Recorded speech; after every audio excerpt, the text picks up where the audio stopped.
Regresamos a Argumentos. Jesús Chuo Torrealba nos continúa acompañando. Hemos conversado un poco pues, del panorama político nacional y hay que también poner un poco el contexto de lo que está ocurriendo pues, a nivel del mundo, ¿no? Con el presidente de Estados Unidos a la cabeza. Este año 2025 ha estado marcado por sus acciones en política exterior, todos los países, los mandatarios, políticas económicas, siempre esperando las decisiones y acciones de Trump. Entre tanto, mandatarios en Latinoamérica, el regreso de la extrema derecha, por ejemplo, en países como Chile, ya se une al presidente de Argentina, Milei, al presidente de El Salvador, Bukele, la llamada extrema derecha, sí, por esa figura de Trump, del discurso populista, de venderse como el héroe del mundo, discursos agresivos, discursos polarizantes, normalmente son los que suelen seducir siempre a la población, a pesar de que, bueno, luego hay arrepentimientos, ¿no? Porque vienen luego con una forma muy autoritaria, lo hemos visto en la historia, lo hemos visto en nuestro país y lo estamos viendo en el mundo. Seguramente podrán hacer luego un análisis más a fondo y más profesional porque vas a conversar con un joven internacionalista venezolano, un muchacho muy capaz, muy competente, el joven Barragán. Sin embargo, permíteme apuntar tres elementos. El primero, sobre el presunto giro a la extrema derecha de América Latina. Yo soy más bien solidario con la expresión que ha tenido un muy ilustre venezolano, el rector zuliano Ángel Lombardi. Ángel Lombardi nos dice que el tema de la política a nivel de la subregión se asemeja mucho a la conducción de un vehículo. La gente gira a la izquierda o gira a la derecha de acuerdo al vehículo que está tripulando o de acuerdo a las condiciones del camino. Si los obstáculos no pudieron ser superados conduciendo hacia la izquierda, se busca la solución de tales obstáculos girando a la izquierda y pendular. Yo sí quisiera destacar que, por ejemplo, incluso en este momento en que se habla de un giro a la extrema derecha, recordar que el presidente Paz Zamora, que acaba de ganar de manera impresionante en Bolivia, democrático, de centro boliviano. Quiero recordar que el triunfo de Yamandu Orsi, siendo un triunfo claramente de izquierda, sin embargo es una izquierda, no voy a decirle moderada, voy a decirle una izquierda claramente democrática, que es el mismo caso de Bernardo Arévalo en Guatemala. En Guatemala el triunfo de Bernardo Arévalo no solamente es el triunfo de la decencia sobre la corrupción, es el triunfo de la socialdemocracia sobre los extremos. Entonces, repito, yo creo que antes de meternos en estas etiquetas que son tan del gusto, ¿no?, de las agencias internacionales de noticias, porque simplifican, ¿no?, aquellas cosas que no... Así nos decía el invitado ayer, Carlos Raúl, que no le gustaba la simplificación. Que no son... cada vez que en una situación compleja alguien te da una explicación simple, esa persona o es un ignorante o es un demagogo. Pero esta es una situación en extremo compleja. Por ejemplo, puse el caso de nuevos gobernantes, Zamora, Yamandu Orsi, Arévalo, pero un gobernante no tan nuevo. Lula es radicalmente distinto al Lula de hace 15 años, al Lula de hace 10 años.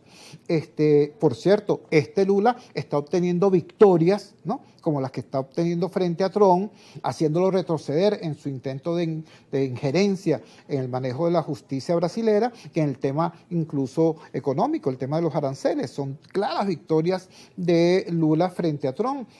El Lula de hace 10 años no hubiera obtenido esa victoria. El Lula esencialista, radicaloide, no hubiera obtenido esa victoria. Se ha manejado muy bien en el mundo actual. Como ocurre que no también, es la época de la marea roja en la que él fue el que fue mandatario, su primer mandato. Entonces, la situación es bastante más compleja que eso. Y hablando de las complejidades globales, mira, más que hablar de un triunfo de la derecha o una nueva situación compleja, que estamos frente a un cambio civilizatorio extremadamente complicado. Cada vez que en la historia del mundo, por ejemplo, cambiaron las maneras de reproducción económica de la vida, por ejemplo, cuando una sequía determinaba la extinción de un río, se acababa una sociedad hidráulica. Cada vez que surgía una nueva tecnología militar, ¿no?, entonces las de bronce, había acción del mundo. Cada vez que un nuevo evento cambiaba el panorama, por ejemplo, la invención de la imprenta y el impacto que eso significó sobre movimientos como la Ilustración o el conjunto de revoluciones que hubo después. Bueno, había cambios a nivel también sociopolítico. En este momento están ocurriendo esos tres tipos de cambios socioculturales, tecnológicos y económicos, repito, de manera simultánea. Esto que estamos viviendo hoy es un cambio civilizatorio. Para ponerlo, por ejemplo, en nuestra área, antes el sistema nervioso de la humanidad eran los medios de comunicación, ahora es otro, y esa Internet está siendo controlada de manera cada vez más ostensible por megamillonarios tecnológicos que entienden que ellos pueden manejar el mundo desde sus grandes corporaciones, con unos cuantos aliados que puedan tener en algunos países clave. Entonces, repito, estamos en presencia de un cambio civilizatorio y apenas estamos empezando a entender que eso es lo que está ocurriendo. Entonces, y cambios muy rápidos, además, la llegada de la inteligencia artificial, la proliferación de portales digitales, de fake news, con toda esta demanda de superinformación y la gente sobreinformada que muchas veces no sabe qué es verdad y qué es mentira, eso también alimenta esa polarización de la que hemos estado conversando. El tema de la polarización ya no es un accidente de naturaleza política, es una manera de ubicarse ante la vida, una manera, mejor dicho, de no ubicarse, de darles la espalda a la vida y permitir que la vida te determine a ti, no una reflexión ideológica, sino una compulsión del comportamiento. Entonces, enfrentar todo eso pasa por tener, en primer lugar, conciencia de eso y entender que hay unos poderes muy importantes que te están manipulando. Cuando alguien te dice, por ejemplo, que estar en contra de las barbaridades de Trump es apoyar a Maduro, eso es mentira. Eso es mentira, te están manipulando. Cuando alguien te dice, por ejemplo, que defender la soberanía nacional es defender todos los errores de este gobierno, te están manipulando. Uno tiene que tener criterio propio. Y claro, te digo una cosa también, colega.